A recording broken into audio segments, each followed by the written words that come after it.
above others. And in one case, when you came and you were the guest, don't rush and get the very best seat in the house. And the reason being, you might be asked to move, which would cause embarrassment both to yourself and to the host. And the idea was humble yourselves, and then if someone elevates you, the host comes and asks you to move, then all the better for that. And then with regard to the host, what was the situation as it related to humility?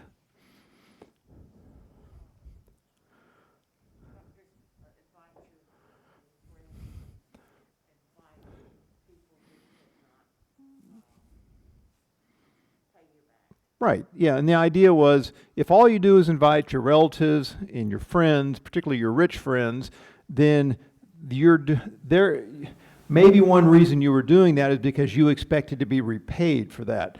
And we kind of had to rush through it at the end, but there was this long discussion about go out into the highways and the byways and invite the poor, the crippled, the lame, and the blind, and they will come and they will appreciate it even more. Then we're going to look in chapter 14, and the very next to last kind of section today is, it's called the cost of discipleship, and we'll look particularly beginning in verse 25. But I kind of want to deviate before we go to this and ask a question about a well-known Bible character and ask yourself, what did this person give up and why as we approach this? So to do that, let's go to Exodus chapter 2. Anybody want to guess the character, the fact that we're going to Exodus, the beginning part? Okay, all right, very good. In Exodus chapter 2, we're going to see in just very short little excerpt of his life. I hadn't remembered this, but how little is said about Moses' very early life, because particularly with regard to him being found in the bulrushes and being taken in the reed basket, we have all the children's story about it, but the actual text is very small. And we're not going to take time to read it all, but if you begin in verse chapter 2 of Exodus, real quickly you just see the birth of Moses there in verses 1 through 10, and how who comes and gets him, basically. Okay, Pharaoh's daughter in verse 10, when the child grew older, she brought him to Pharaoh's daughter, and he became her son. She named him Moses because she said, I drew him out of the water. Now, look particularly at verse 11.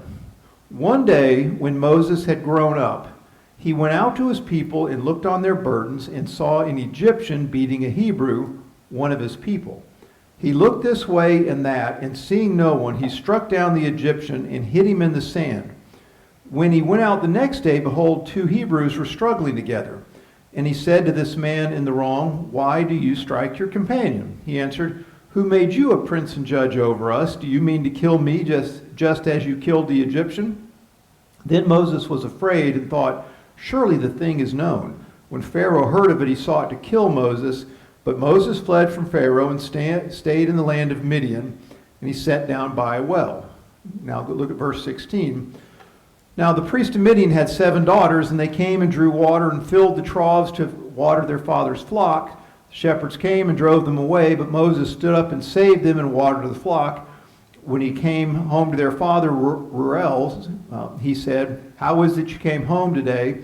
They said, An Egyptian delivered us out of the hands of the shepherds and even drew for water us and water the flock.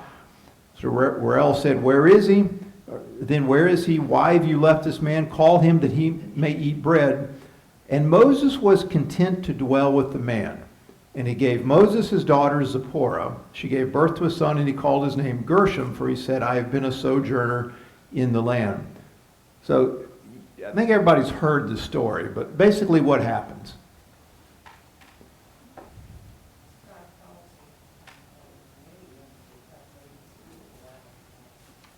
Okay.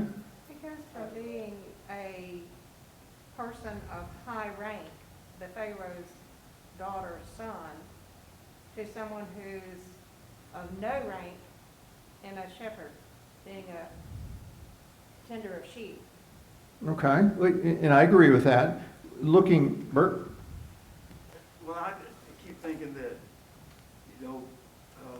Moses is trying, when he slays the other person, and he's trying to help his people, the Hebrews, but he did it the wrong way. Okay. And God is the way I've read it, is saying, you need some time to find out how you're going to serve me. And so that's how Moses ends up in the desert, being humbled. And it takes him 40 years to be humbled before he's ready to serve God. Okay, and we're going to turn over to Acts chapter 7 in a minute. You're going to see how this plays out. Bert's referring to the 40 years. We'll see in Acts chapter 7 that Moses was 40 years old when he slew the Egyptian. Then he waited another 40 years before he really got going in serving.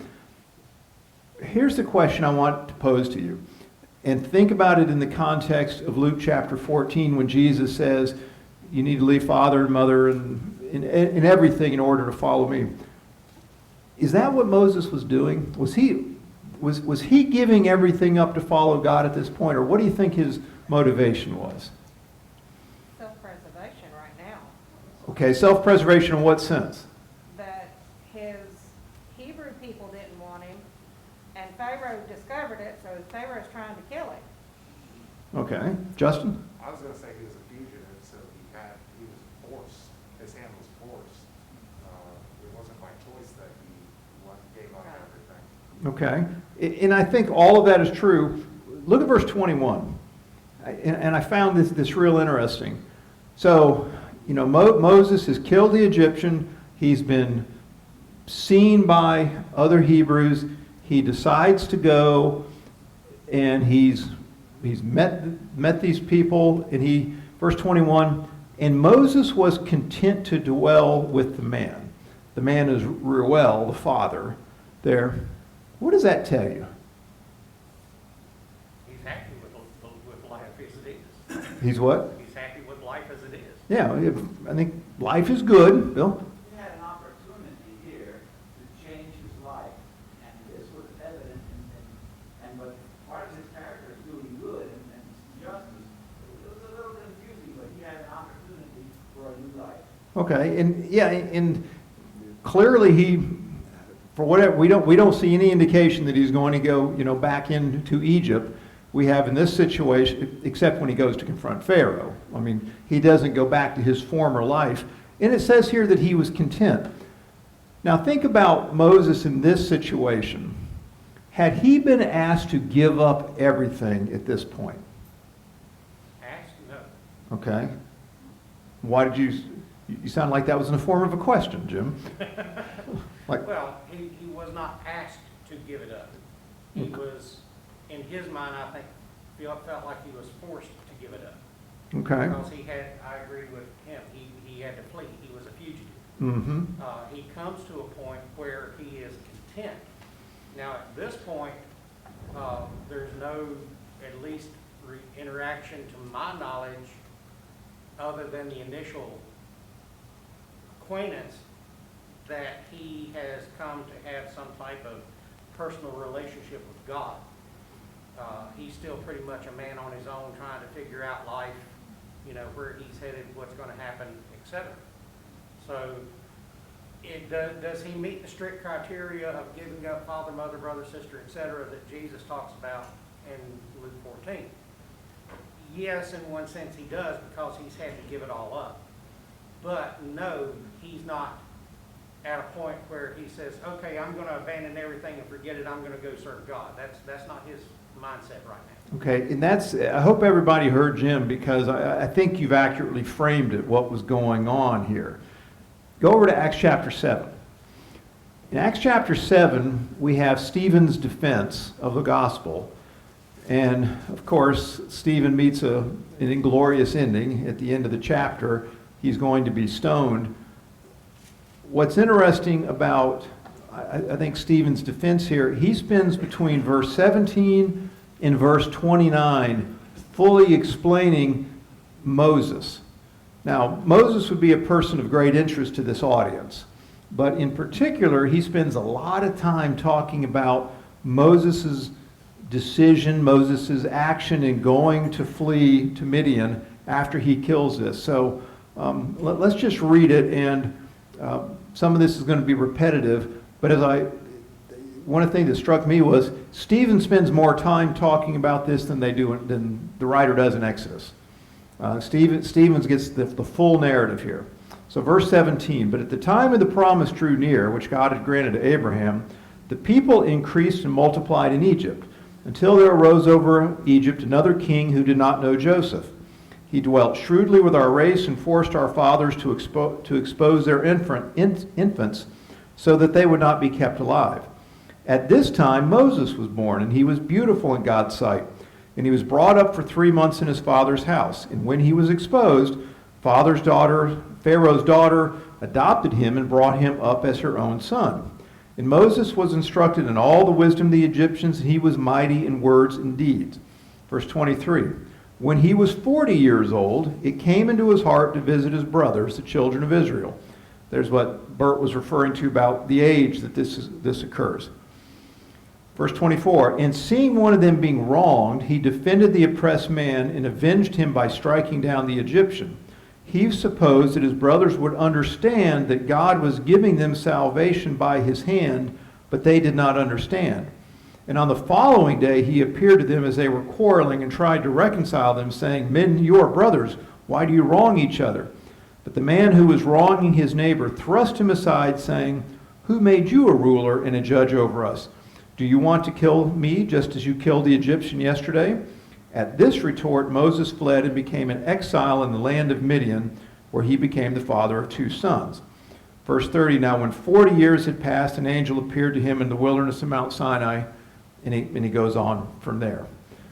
So, going back, anything in there change your opinion about Moses' attitude or what he was trying to do with this occasion? He seemed to realize that how mistreated his own people will be Okay. was happening to. And he was, in a way it read, he was basically going to try to help Okay. them. Yeah, it seems like we get a little bit more flavor of what his attitude was there toward his people, and I don't think he's trying to necessarily justify what he did, but that there is more of this idea of saying, well, you know, they're the ones oppressing you. I was just trying to keep you from that. And then Antonella, go ahead, Antonella. What I wanted to say is, he left Pharaoh's, he was a prince, and he had everything, and he was willing to give all that up, and then he remembered, his brother. So that was admirable because of that, because he had everything and he gave it up. Okay, and he did give it up. Look at verse 23 was the one I was searching for. When he was 40 years old, it came in his heart to visit his brothers. So there it gives us a little bit more indication of his motivation to do that. Ann? I think verse 25 gives us a real clear indication of it. He said he thought his own people would understand that God was delivering them through him. They did not understand. Okay, he was brought up by his mother, so he knows the stories, he knows his heritage. So he thought that God had saved him specifically at this particular time, that he would be the savior of these people.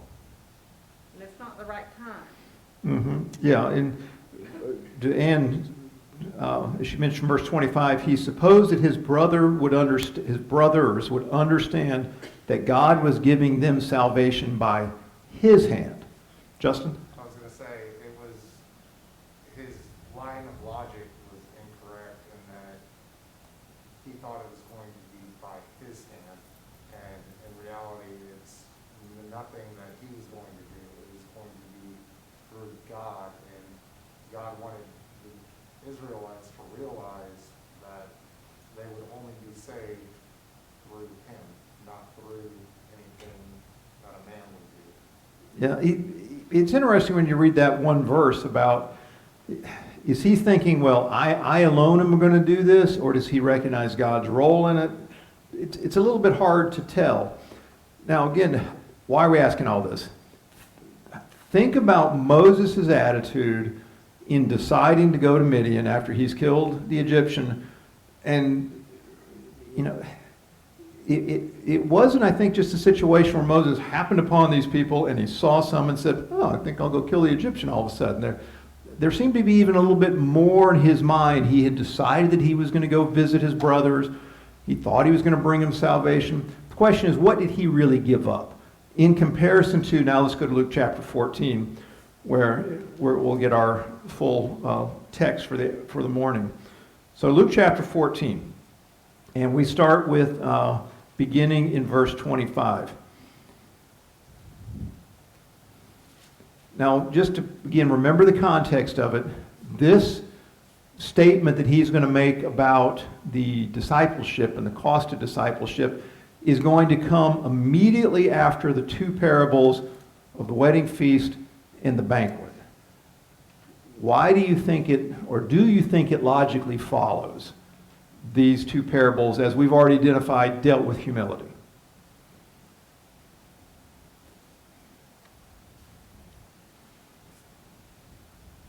Everybody's looking puzzled. Well, let's think about it this way.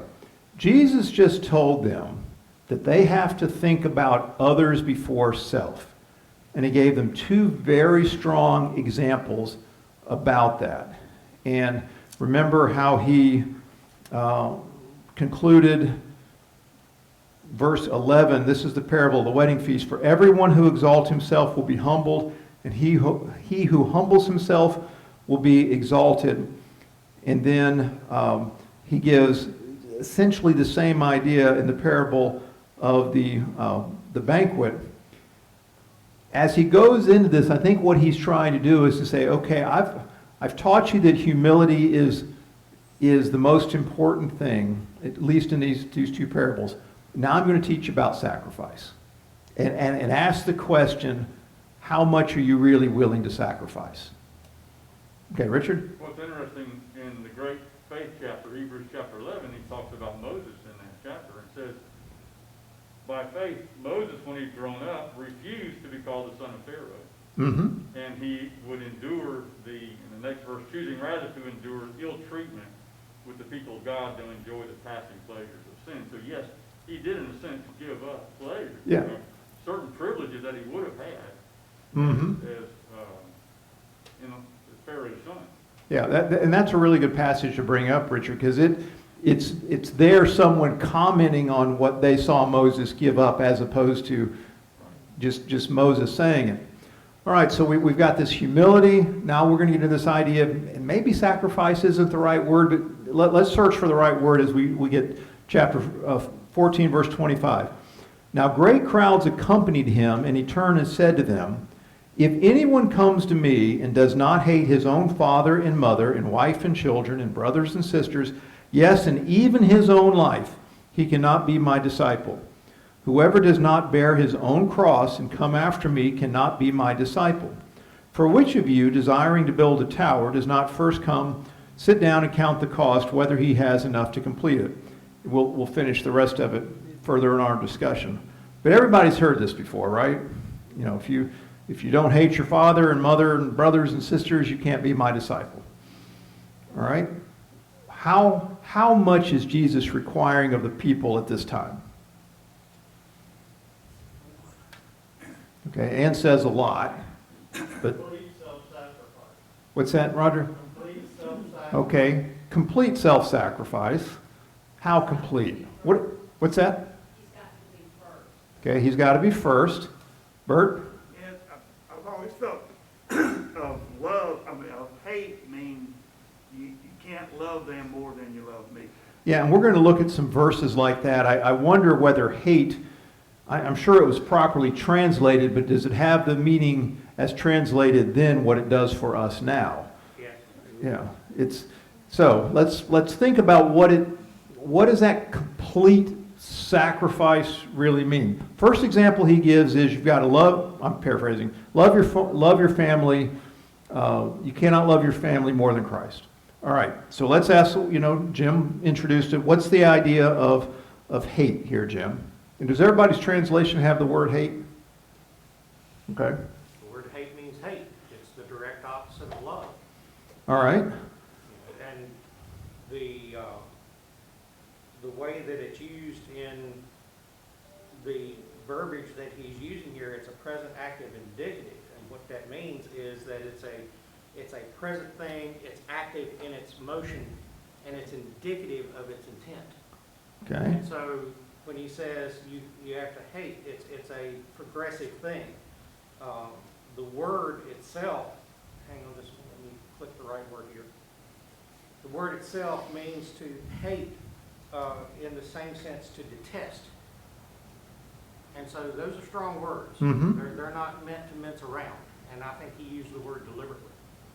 Well, and that's part of the question. I mean, because if you read it on its face, you go, well, it really can't mean all of that, because it's pitting something that Jesus otherwise is a proponent of, the family, versus him. Let's go to Genesis chapter 29. And we're going to look at verse 30 just to try to get an idea of what he's really talking about here. Okay, Genesis chapter 29 in verse 30. So Jacob went into Rachel also, and he loved Rachel more than Leah, and served Laban for another 7 years. Verse 31. When the Lord saw that Leah was hated, he opened her womb, but Rachel was barren. What do you see there? Not liked as much as the other.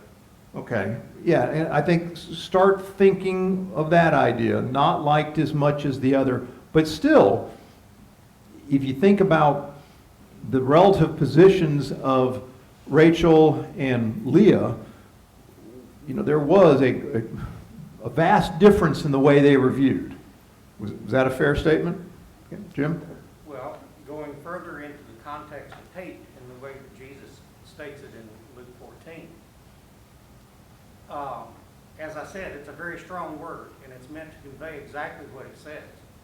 At the same time, the example that you gave here shows that hate, in this sense, doesn't mean despise.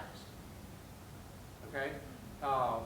You can have one, love and care about and be affectionate towards something, but your love, in the sense that you love as God loves, has to be for God.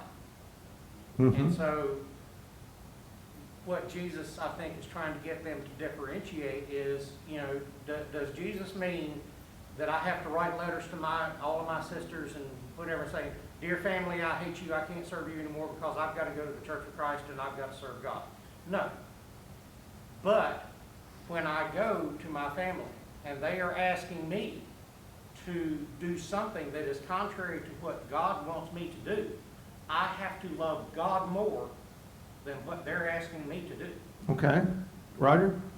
Brings to like Matthew 6:24, no man can serve two masters. Yeah, good point. One and love the other. Yeah. Look over Matthew 10, and I think Jesus gives us the answer. We're all saying the same thing here, basically. Because I think one of the things that has been misused, and I've heard this argument misused, Jesus, I'm trying to think the best way to say it. Religion isn't logical if what Jesus is doing is saying you have to choose me, and we pick up on Jim's word, to the point of despising your family. That those are illogical concepts if Jesus is supposed to be the God of love. Why would he say hate your family? Well, I think Jesus explains it better, or we get more amplification of it. Matthew chapter 10, and this is Jesus talking, and he's, parallel passage. Whoever loves father or mother more than me is not worthy of me. and whoever loves son or daughter more than me is not worthy of me. It's a little bit different idea than hate if what we think the word hate means is I despise. It's a matter of balance. You know, push comes to shove, you're going to love God more than you even love those on the earth you're closest to. Bert and Nan? Do you think that he's maybe talking about the 4 different kinds of love? You know, with agape being the most high, I guess, highest one, or however you want to say it. I didn't look up which Greek word was used there. Do you know, Jim? Or anybody know? It's agape. It's agape love. Okay. Yeah. Yeah, whereas, you know, brotherly love, romantic love, family love, love for your brethren, all those are below agape love. Mm-hmm. So it could be he's talking about the differentiation and those things. Well, I think another thing that he's doing here, and I don't think this by any means waters it down, Jesus often argues from the extreme. You know, I'm going to tell you what you need to do, and I'm going to give you the most extreme example of that to really drive home the point of it. I mean, for instance, at the beginning of this chapter, he's talking about which of you, when your ox is in the ditch, you don't go pull it out. I think there he used extreme examples with which they would be familiar. And that caused him to have to think about it. It wasn't abstract. Well, here he's going after them and saying, you know, I'm going to make this point of how much you have to love me by creating a wedge between you and your family. And you have to choose which is more important to you at this point. Now, as we think about that, how high is that bar? It's what? Okay, I think we'd all agree, it's very high.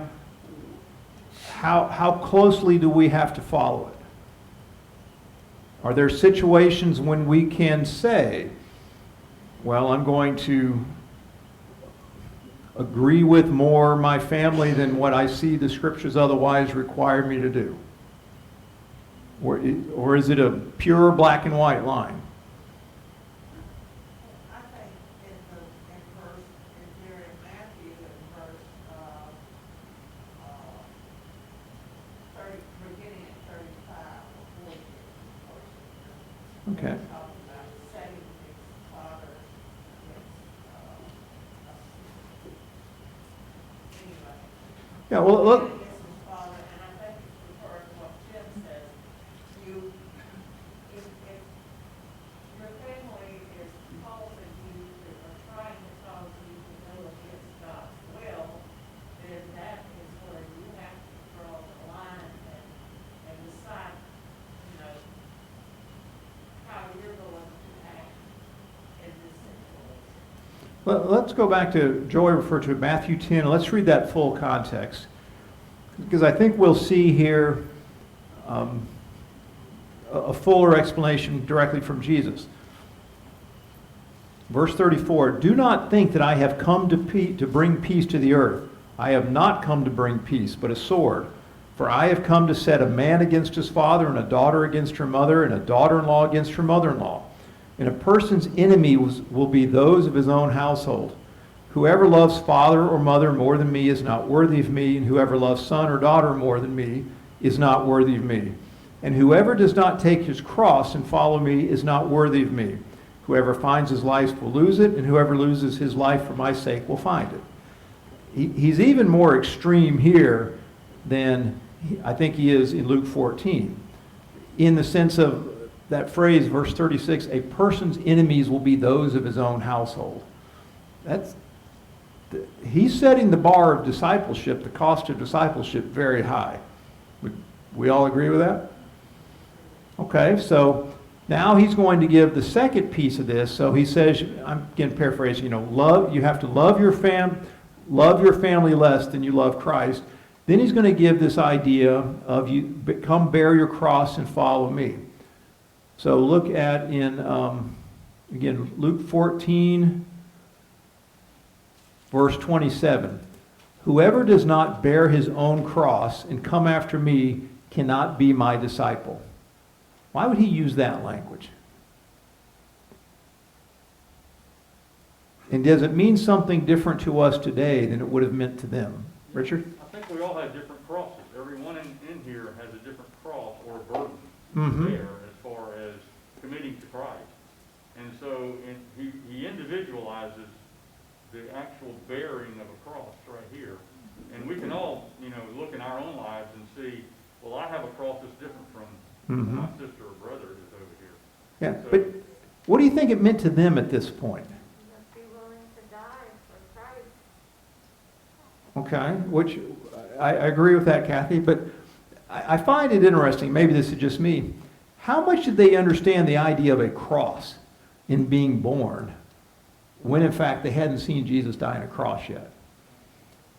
I mean, he did it for us. He died for us. Yeah, no, absolutely, but remember, as he's delivering this message to them, Justin, then Jim? I'm not too clear on the timeline, but I'm pretty sure that they would have had some recollection of what the cross was because it had been used as a torture device by the Romans. Yeah, and I think that's right, and that's kind of what I'm wondering is, that the concept of crucifixion is not new. I'm sure that, that they knew it, but I just find it curious that he uses this language. We've already read it in Matthew chapter 10, the same, the passage we just read. He says, take up your cross and follow me. Go over to Mark chapter 8 in verse 34. Then Jim, we'll get to you.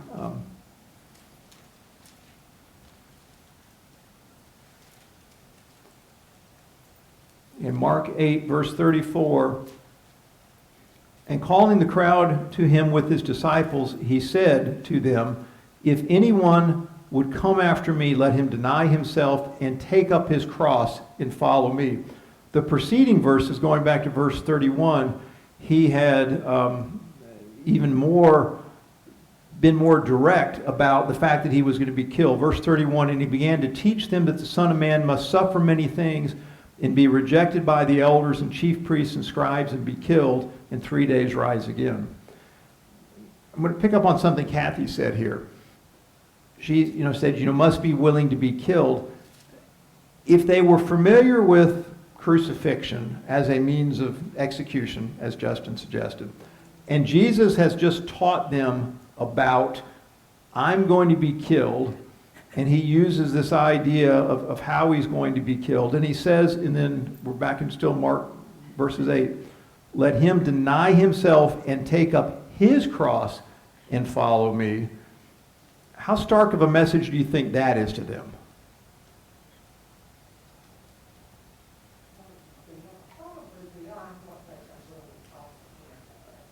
Yeah, I think about it almost as a matter of progression. Okay, you have to pit yourself against your family if it ultimately comes to that and choose me over your family.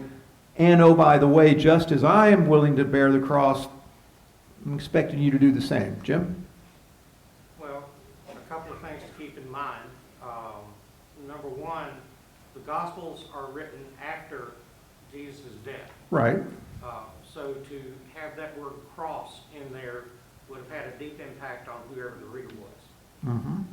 Did the people in Jesus' time understand the word cross in the way that we understand it? Yes, they did, because Roman crucifixion was a very visible thing that was seen. Nobody wanted to do that. And everybody understood it was capital, and for a capital offense, and everybody understood it was the end. There was no coming back at that point. Third thing is Jesus quantifies his statement even more when he says, even if you love life more than me, you are not worthy of me. He's telling them, listen, you've got to choose. Are you going to live in this world, live, eat, and be merry for tomorrow we die, or are you going to serve me? You've got a choice to make. And so the choice comes back down to how committed are we to what we say we are and who we say we are. And I think that's what he's presenting to them.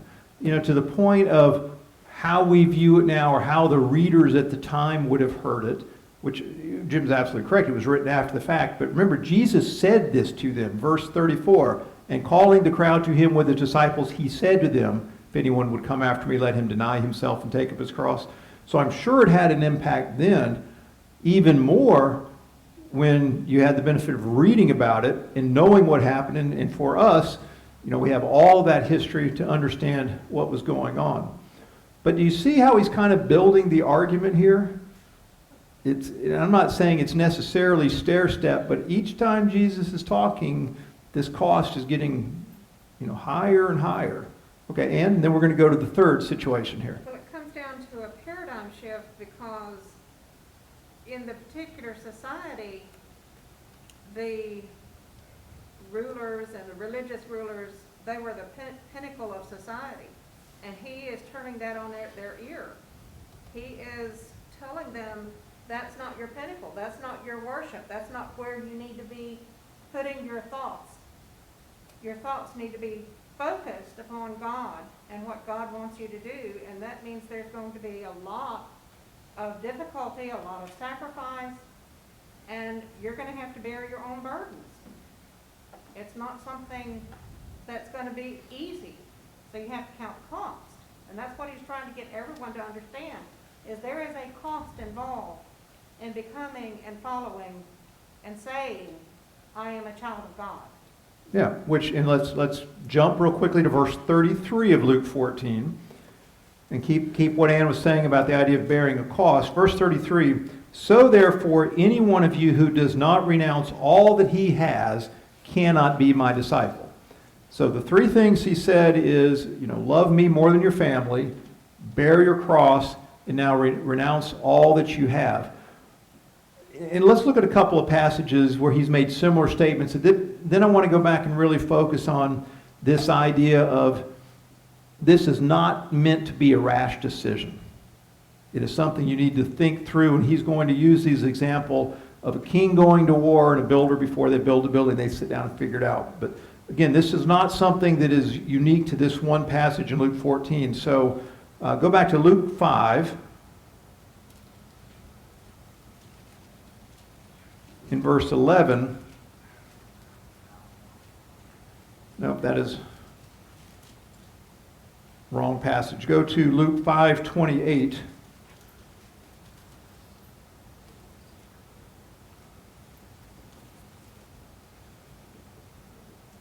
This idea of renouncing all.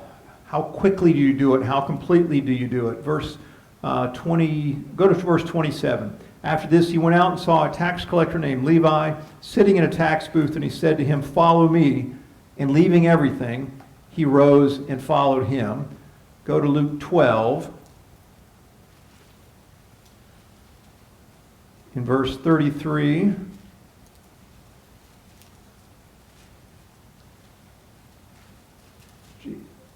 Jesus says, sell your possessions and give to the needy. Provide yourselves with money bags that they do not grow old, with a treasure in heavens that does not fail, where no thief approaches and no moth destroys. For there where your treasure is, there will your heart be also. Then finally, Luke 18 and verse 22.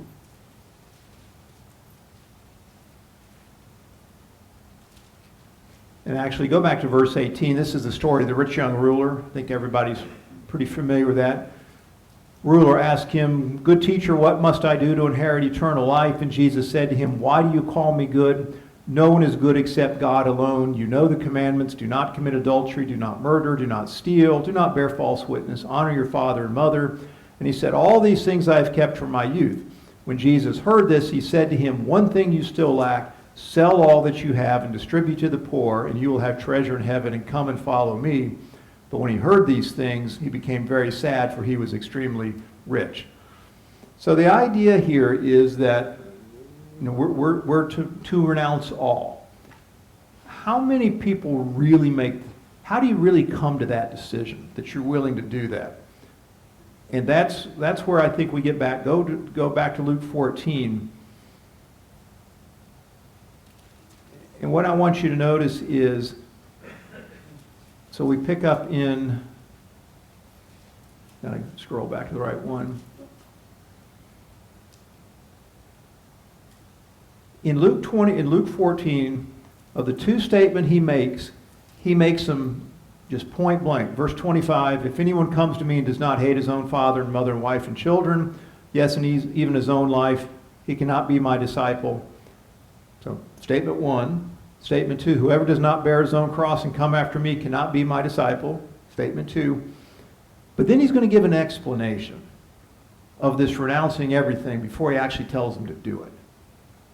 And my question is, why does he give an explanation of that third one but not the first two? So here's the explanation. He says, for which of you, desiring to build a tower, does not first sit down and count the cost, whether he has enough to complete it? Otherwise, when he has laid a foundation and is not able to finish, all who see it begin to mock him, saying, this man began to build and was not able to finish it. Or what king going out to the encounter another king in war will not first sit down and deliberate whether he was able with 10,000 to meet him who comes out against him with 20,000? And if not, while the other is yet a great way off, he sends a delegation and asks for terms of peace. Then, verse 33, so therefore, any one of you who does not renounce all cannot be my disciple. Why does he give this explanation?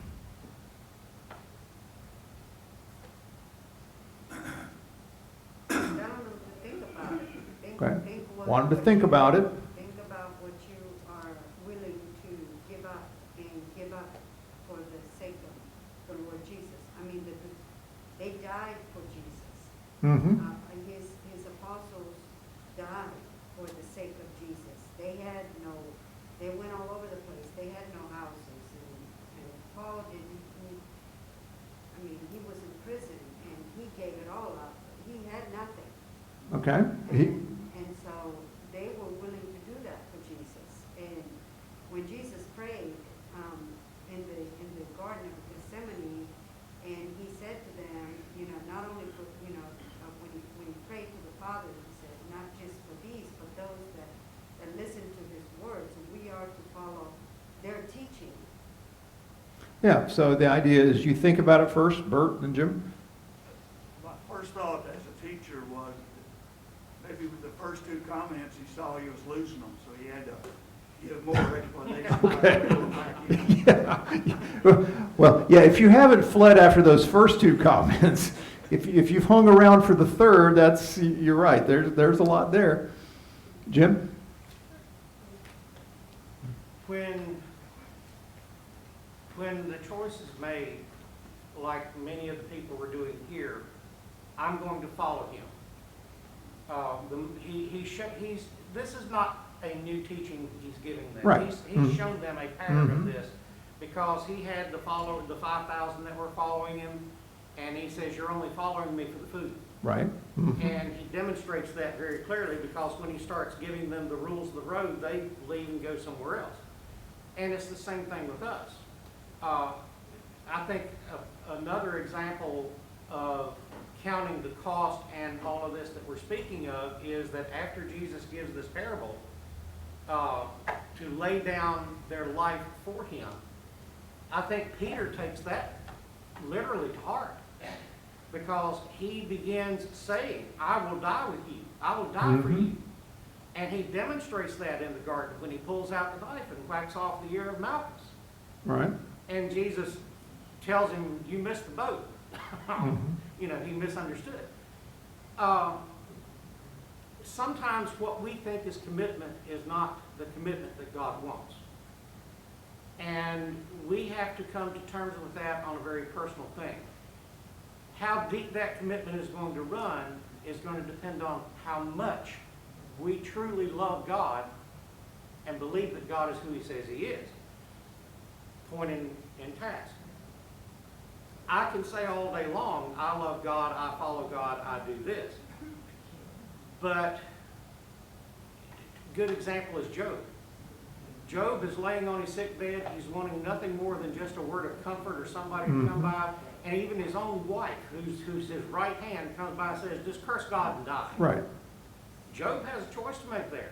Mm-hmm. He could have done just that. He could have cursed God and that would have been it.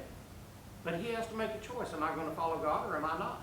He chooses to follow God, much to the disadvantage and disadvice of his wife and friends. Mhm. And so the same with us. When we are asked to, and come to terms with things that are against what we know God is and who God is, how much do we love God? Do I love God to stand up and say, enough's enough? I love God and that's it. And I follow God, or am I going to say, oh, well, okay, you make a good point. I'm going to go off over here and do this. Well, I've shown exactly how I understand that passage when I make choices like that. Yeah, and I think what he's really doing is saying this can't be an emotional reaction that you make. I really like the phrase, look in verse 31. As we're thinking about counting the cost, we're going to need to finish up here in just a second. As we're thinking about how to counter the cost, do we do what he says, and Jesus is giving the example of the king who's going to go to war, will not you first sit down and deliberate? Think about it. Do we do that? And I think really that's the point he's driving here. Before you just raise your hand, oh, of course I'll put my family behind you. And, of course I'll bear my cross. He's saying, wait a minute. I'm about to ask you to renounce everything you have. And before you do that, or while you're doing that, I want you to sit down and deliberate. In that way, you can count the cost like the builder who knew what it was going to cost to build the structure. You knew what the king who was going to bring his people into war, they knew exactly what was going to happen and were still willing to make that choice. So I think just as a matter of argument here, the way Jesus does that is, okay, all of you who raised your hand after number 1 and 2, really sit down and think about it. Because now I'm going to ask you to renounce everything. Butch is in the back here giving me the shut up sign.